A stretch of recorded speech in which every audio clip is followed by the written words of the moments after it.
Yes.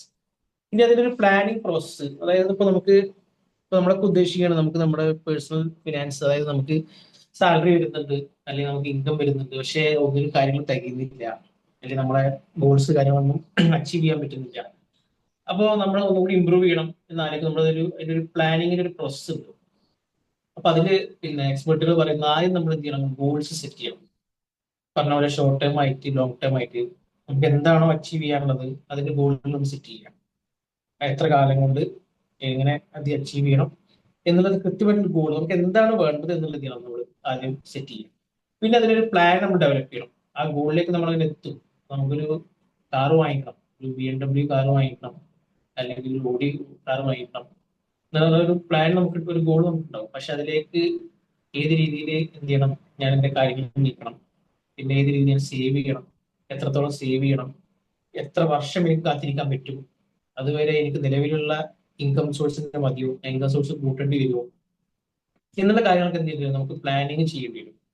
പിന്നെ നമുക്കുള്ളത് എക്സിക്യൂഷനാണ്. നമ്മൾ പ്ലാനിങ് ഗോൾ സെറ്റ് ചെയ്തു, അതിന് പ്ലാൻ ചെയ്തു, അതായത് മന്ത്ലി ഇത്ര രൂപയുടെ എന്ത് ചെയ്യും, ഞാൻ എക്സ്പെൻസ് കട്ട് ഔട്ട് ചെയ്യും, ഇത്ര രൂപ ഞാൻ സേവ് ചെയ്യും, പിന്നെ അതല്ലെങ്കിൽ ഞാൻ എന്ത് ചെയ്യും, കുറച്ചും കൂടി എന്റെ ഇൻകം കൂട്ടാനുള്ള കാര്യങ്ങൾ ഞാൻ നോക്കും, അല്ലെങ്കിൽ ഞാൻ വേറെ ബിസിനസ്സിൽ ആക്റ്റീവ് ആവും. അങ്ങനെയൊക്കെയുള്ള കാര്യങ്ങൾ നമ്മൾ എന്ത് ചെയ്യുന്നു, പ്ലാൻ ഡെവലപ്പ് ചെയ്തിട്ട് അതിന്റെ എക്സിക്യൂഷനാണ്. അത് എക്സിക്യൂഷനിലേക്ക് പോകുക എന്നുള്ളതാണ് നെക്സ്റ്റ് സ്റ്റെപ്പ്.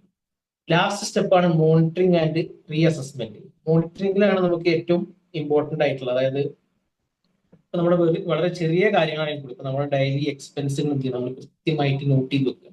അപ്പൊ നമ്മൾ 10 രൂപയുടെ ഒരു ചായ ഒരു ദിവസം കുടിക്കുകയാണെന്നുണ്ടെങ്കിലും അത് നമ്മൾ നോട്ട് ചെയ്ത് വെക്കുക. ഇത്ര ചെറിയ എക്സ്പെൻസുകളാണെന്നുണ്ടെങ്കിൽ 10 രൂപയുടെ ഒരു എക്സ്പെൻസ് 10 പ്രാവശ്യം ആകുമ്പോൾ 100 രൂപയും, 100 രൂപ 10 പ്രാവശ്യം ആകുമ്പോൾ എന്ത് ചെയ്തു, 1000 രൂപയായിട്ട് മാറുകയാണ്. അപ്പൊ നമ്മൾ എന്തെങ്കിലും ചെറിയ എമൗണ്ട് അല്ലേ, അല്ലെങ്കിൽ ചെറിയ എക്സ്പെൻസ് അല്ലേ എന്നുള്ളത് വിചാരിക്കാതെ എന്ത് ചെയ്യുക, നമ്മളെല്ലാ എക്സ്പെൻസുകളും എന്ത് ചെയ്യുക, കൃത്യമായിട്ട് നമ്മൾ മോണിറ്റർ ചെയ്തത് നോട്ട് ചെയ്ത് വെക്കുക. എന്നിട്ട് പിന്നെ അതിന്റെ റീ അസസ്മെന്റ്, എവിടെയാണ് നമുക്ക് അതിൽ പാളിച്ചു പറ്റിയത്. ഉദാഹരണത്തിന് ഒരു നോട്ട് വാങ്ങിയിട്ട് നമുക്ക് എന്ത് ചെയ്യാം, ഒരു മാസത്തിന്റെ എക്സ്പെൻസുകൾ ഒരു മാസം തുടക്കത്തിൽ തന്നെ നമുക്ക് എന്ത് ചെയ്യാം, എഴുതി സ്റ്റാർട്ട് ചെയ്ത് പോവാം.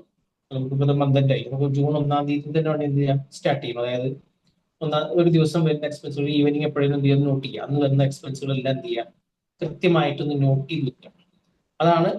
എന്നിട്ട് അതിനെ റീഅസസ് ചെയ്യാം. അതായത് മന്ത് എൻഡിൽ ഏതിലേക്കൊക്കെയാണ് എത്ര എക്സ്പെൻസ് പോയത്, അതായത് ഞാൻ കറങ്ങാൻ വേണ്ടി എത്ര പൈസ സ്പെൻഡ് ചെയ്തു, അല്ലെങ്കിൽ പുറത്തുനിന്ന് ഫുഡ് കഴിക്കാൻ എത്ര പൈസ സ്പെൻഡ് ചെയ്തു, പിന്നെ വീട്ടിലേക്കുള്ള സാധനങ്ങൾ അല്ലെങ്കിൽ ക്ലോത്തിങ്ങിന് വേണ്ടിയിട്ട് അങ്ങനെ എത്രയൊക്കെ സ്പെൻഡ് ചെയ്യുന്നുള്ളത് എന്ത് ചെയ്യാം, റീ അസസ്മെന്റ് ചെയ്യുക എന്നുള്ളതാണ് ഇതിന്റെ ഒരു പ്ലാനിങ് പ്രോസസ്സിൽ വരുന്നത്. പിന്നെ ഇതിന് കുറച്ച് സ്ട്രാറ്റജീസ്